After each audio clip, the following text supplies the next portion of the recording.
आपने आज मुझे इस चर्चा में भाग लेने का मौका दिया, इसके लिए मैं आपको धन्यवाद देती हूँ। आज जिस विषय पे हम चर्चा कर रहे हैं वह केवल एक विषय नहीं है, भारत की आत्मा का एक हिस्सा है। हमारा राष्ट्रगीत उस भावना का प्रतीक है जिसने सोए हुए, गुलामी में सोए हुए भारत के लोगों को जगाया, जिसने उन्हें हिम्मत दी कि ब्रिटिश साम्राज्य के सामने खड़े होकर वह सत्य और अहिंसा के नैतिक हथियारों के साथ सामना कर पाए। आज ये चर्चा एक भावना के ऊपर है।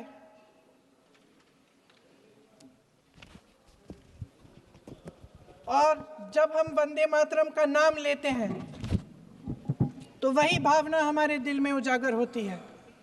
जब हम वंदे मातरम का नाम लेते हैं तो हमें उस पूरे इतिहास की याद आती है जो स्वतंत्रता संग्राम का इतिहास था, उसकी पीड़ा, उसका संघर्ष, उसका साहस, उसकी नैतिकता, उसका जो बल था कि ब्रिटिश साम्राज्य उसके सामने झुका। अध्यक्ष महोदय, वंदे मातरम उस आधुनिक राष्ट्रवाद की अभिव्यक्ति है जिसने भारत के लोगों को एक राजनीतिक और नैतिक आकांक्षा से जोड़ा, जिसने भारत के लोगों को एक साझा नियति के उत्तराधिकारी, एक साझा भविष्य के निर्माता के रूप में देखा। लेकिन आज की ये बहस मुझे कुछ अजीब सी लग रही है। जैसे मैंने कहा, ये गीत देश की आत्मा का हिस्सा बन चुका है। 150 सालों से देशवासियों के दिलों में ये गीत बस चुका है। 75 सालों से हमारा देश आज़ाद है, तो फिर आज इस बहस की क्या आवश्यकता है?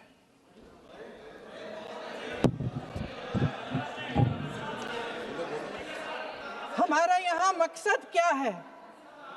जनता से हमें दिया गया दायित्व, जनता का विश्वास, उनके प्रति हमारी जिम्मेदारी, हम किस तरह से इसका इस्तेमाल कर रहे हैं, हमें ये सोचना चाहिए। क्योंकि अब इस मोड़ पर हम इस सदन में अपने राष्ट्रगीत पर भी बहस करेंगे। आपने बहस मांगी है, आपने बहस मांगी है। आप तो इलेक्टोरल रिफॉर्म्स की बहस नहीं मांग रहे थे कि जब तक हम इस पर बहस नहीं करेंगे तब तक उस पर बहस नहीं होगी। इसकी वजह क्या है? इसकी वजह क्या है? हम आज यहाँ ये बहस क्यों कर रहे हैं? हमारा राष्ट्रगीत है, इस पर क्या बहस हो सकती है? हम ये बहस यहाँ आज 2 वजहों से कर रहे हैं। पहला कि बंगाल का चुनाव आ रहा है, हमारे प्रधानमंत्री अपनी भूमिका निभाना चाहते हैं उसमें। और दूसरी वजह ये है, ये मकसद है, पुरानी मकसद इनकी, अध्यक्ष महोदय, कि जिन्होंने स्वतंत्रता की लड़ाई लड़ी, जिन्होंने देश के लिए बड़ी बड़ी कुर्बानियां दी, उन पर सरकार नए आरोप लादने का मौका चाहती है। देश का ध्यान फिर से जनता के ज्वलंत मुद्दों से भटकाना चाहती है। यही एक मकसद है आपका। आपका मकसद है कि हम फिर से उसी अतीत में मंडराते रहें, उसी की तरफ हम देखते रहें जो हो चुका है, जो बीत चुका है। क्योंकि ये सरकार वर्तमान और भविष्य की ओर देखना ही नहीं चाहती, वे इस काबिल ही नहीं रही। सच्चाई ये है अध्यक्ष महोदय कि आज मोदी जी वह प्रधानमंत्री नहीं रहे जो एक समय में थे। सच ये है कि ये दिखने लगा है, उनका आत्मविश्वास घटने लगा है, उनकी नीतियां देश को कमजोर कर रही हैं। और मेरे सत्ता पक्ष के साथी चुप इसलिए हैं क्योंकि अंदर अंदर से वे भी इस बात से सहमत हैं। आज देश के लोग खुश नहीं हैं अध्यक्ष महोदय, परेशान हैं, तमाम समस्याओं से घिरे हुए हैं। तमाम समस्याओं से घिरे हुए हैं और उन समस्याओं का हल आप निकाल नहीं रहे हैं। हाँ ठीक है, उसका भी बोल लेंगे, समय आएगा तो उसका भी बोल लेंगे। बल्कि कल समय आ रहा है, चुनाव पे चर्चा होगी, उस पे भी बोलेंगे।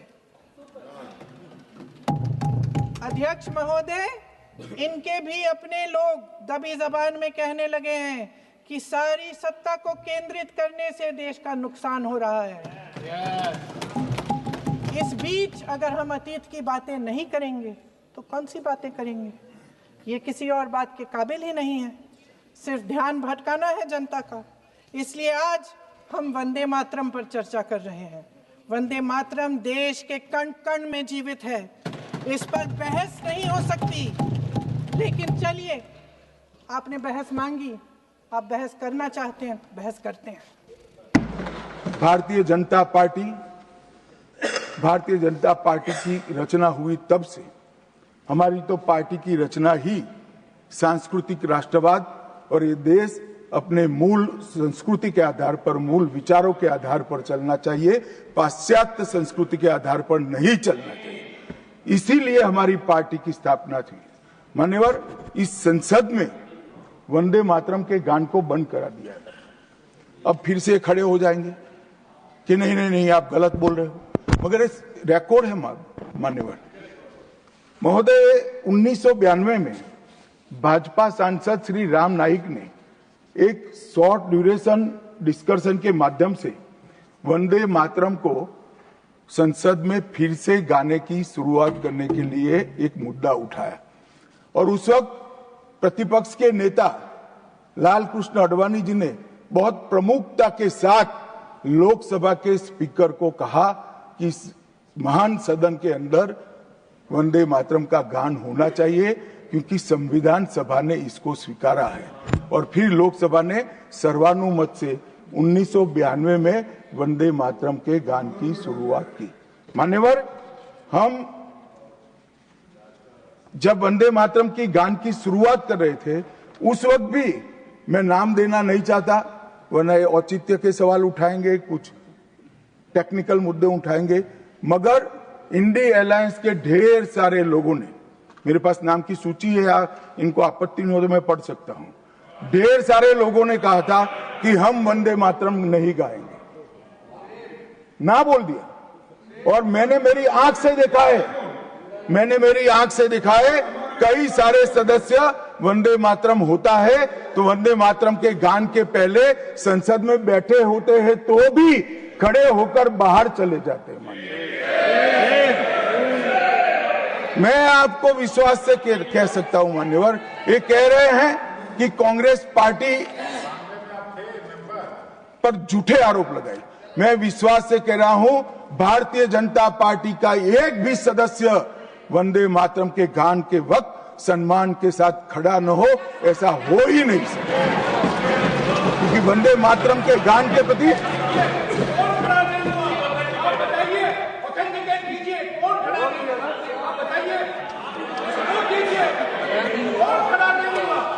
आप बैठिए, आप बोथ बैठिए प्लीज, आप बोथ बैठिए please, you will get your chance to speak. You can say your opinion when the turn comes to you.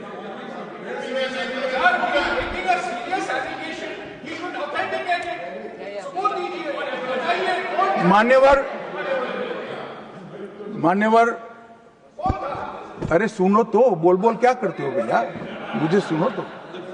मान्यवर, सम्मानीय सदस्य जी ने कहा है कि कौन कौन कांग्रेस पार्टी के लोगों ने वंदे मातरम नहीं गाने के लिए स्टेटमेंट दिया है और संसद के वक्त बाहर चले गए हैं। मैं इसकी सूची आज शाम होने के पहले सदन के पटल पर रख दूंगा। मेरा विनंती है कि वो कांग्रेस सदस्यों के नाम इस चर्चा का हिस्सा करने के लिए आप आदेश करिएगा। इस सदन की चर्चा के रिकॉर्ड पर रहना चाहिए कि कांग्रेस पार्टी के सदस्य वंदे मातरम का विरोध करते हैं। इस देश की जनता इनको जाननी चाहिए। मान्यवर, मैं दे देता हूं, दिग्विजय सिंह पढ़ लीजिएगा।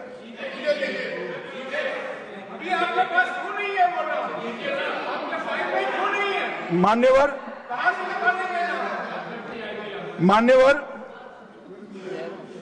वंदे बंकिम चंद्र चटर्जी की चट्टोपाध्याय जी की 130वीं जयंती पर हमारी सरकार ने डाक विभाग ने एक स्टैंप जारी किया। स्वतंत्रता की 75 की वर्षगांठ के उपलक्ष्य में हर घर तिरंगा का अभियान भी हमने करा और उस वक्त हमने हमारे प्रधानमंत्री जी ने जनता का आह्वान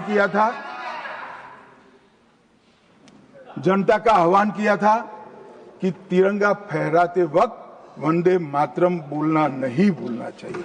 और मान्यवर, ये वंदे मातरम की 150वीं वर्षगांठ उसको भी भारत सरकार बहुत अच्छे तरीके से हमने मनाने का तय किया है। 1 अक्टूबर 2025 को केंद्रीय मंत्रिमंडल ने पूरा वर्ष वंदे मातरम के यशोगान में मनाया जाएगा, इसका प्रस्ताव पारित किया। 24 अक्टूबर 25 को राष्ट्रीय और अंतर्राष्ट्रीय स्तर पर समन्वयित कार्यक्रमों की रूपरेखा तय की गई।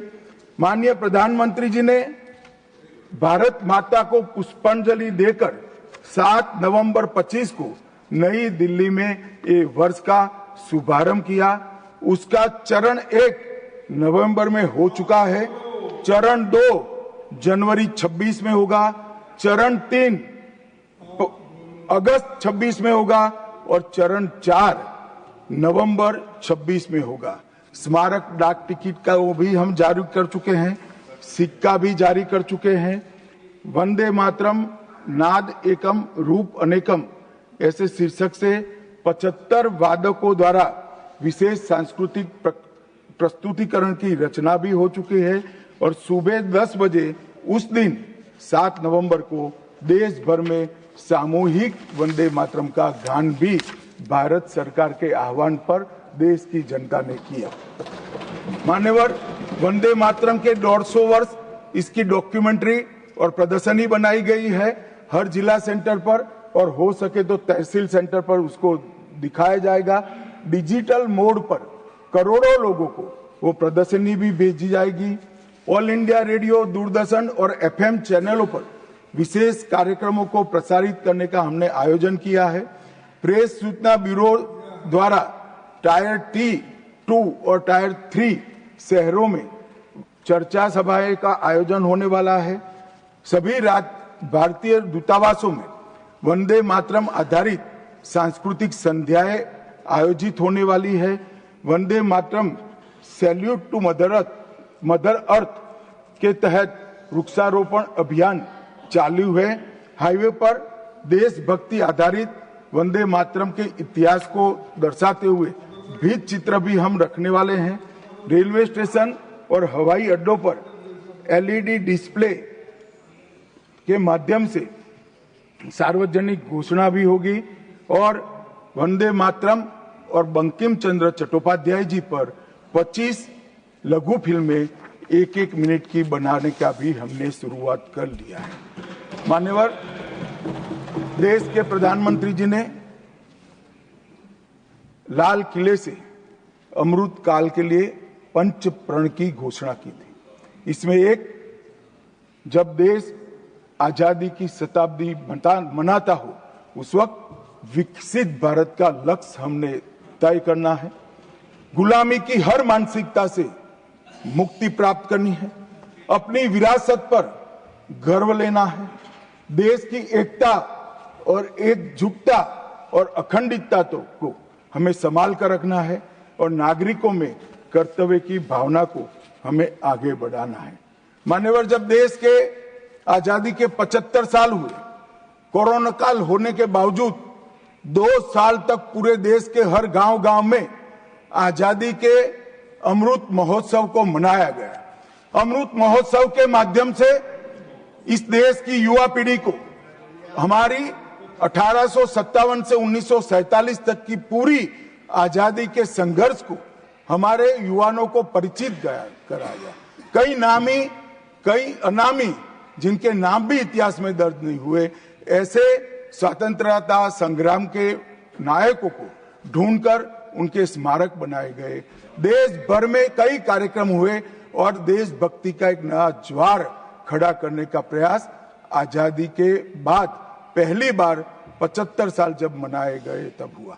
और वहां से अटके नहीं, माननीय प्रधानमंत्री जी ने अमृत काल का विचार रखा। आजाद हुए तब से 75 साल जितनी भी सरकारें आई, अच्छा काम किया, सबने देश को बहुत आगे बढ़ाया है। हमने हमारे लोकतंत्र को पाताल से भी गहरा पहुंचाया है। हमारे लोकतंत्र की जड़ें आज मजबूत हो चुकी है मान्यवर। मगर 75 से 100 साल का एक कालखंड अमृत काल के रूप में इसका नामकरण प्रधानमंत्री नरेंद्र मोदी जी ने करा और देश के युवाओं के सामने एक संकल्प रखा मान्यवर कि आजादी का अमृत महोत्सव से आजादी की शताब्दी तक ये जो पूरा कालखंड है वो देश को महान बनाने का कालखंड के रूप में हम उसको चैलेंज के रूप में लेंगे, एक चुनौती के रूप में लेंगे। और जब आजादी की शताब्दी मनाई जाएगी, ये देश पूरे विश्व में हर क्षेत्र में नंबर 1 पर होगा, ऐसे देश की। और मान्यवर संकल्प आज प्रधानमंत्री जी का अकेले का नहीं है, कोई एक पॉलिटिकल पार्टी का नहीं है। कुछ लोग भले उसको राजनीतिक नारा समझते हो, मगर ये संकल्प 140 करोड़ भारतीयों का संकल्प है और ये पूरा होकर, और इसीलिए ये दैव योगी ही है कि जब अमृत काल हम मना रहे हैं तभी वंदे मातरम के 150वां साल आज आया है। और फिर से एक बार इसके माध्यम से हम राष्ट्रभक्ति को जगाने का काम करेंगे। मान्यवर, मैंने पहले भी कहा कि वंदे मातरम काल बाह्य कभी नहीं होगा। उसकी रचना हुई तब भी उसकी इतनी ही जरूरत थी जितनी आज है। और मान्यवर, उस जमाने में वंदे मातरम देश को आजाद बनाने का कारण बना और अमृत काल में देश को विकसित और देश को महान बनने का नारा वंदे मातरम बनेगा, इसका मुझे पूरा विश्वास है। और मैं मानता हूं कि सदन में बैठे हुए सभी सदस्यों की साझी जिम्मेदारी है कि हम बच्चे के मन में वंदे मातरम के संस्कार पुनः जागृत करें, हर युवा के मन में वंदे मातरम के नारे को प्रस्तापित करें, हर किशोर को वंदे मातरम की व्याख्या के रास्ते पर अपना जीवन समर्पित करने के लिए उसको प्रेरित करें। और वंदे मातरम का ये उद्घोष ही हमारे आजादी के सेनानियों ने जो भारत की कल्पना की थी वो भारत की रचना का कारण बनेगा। और मैं मानता हूं कि सदन की भावना हमारी युवा पीढ़ी तक विशेषकर पहुंचेगी, इसका मुझे पूरा विश्वास है। आपने मुझे समय दिया, इसलिए मैं आपका पूरा धन्यवाद कर मेरी वाणी को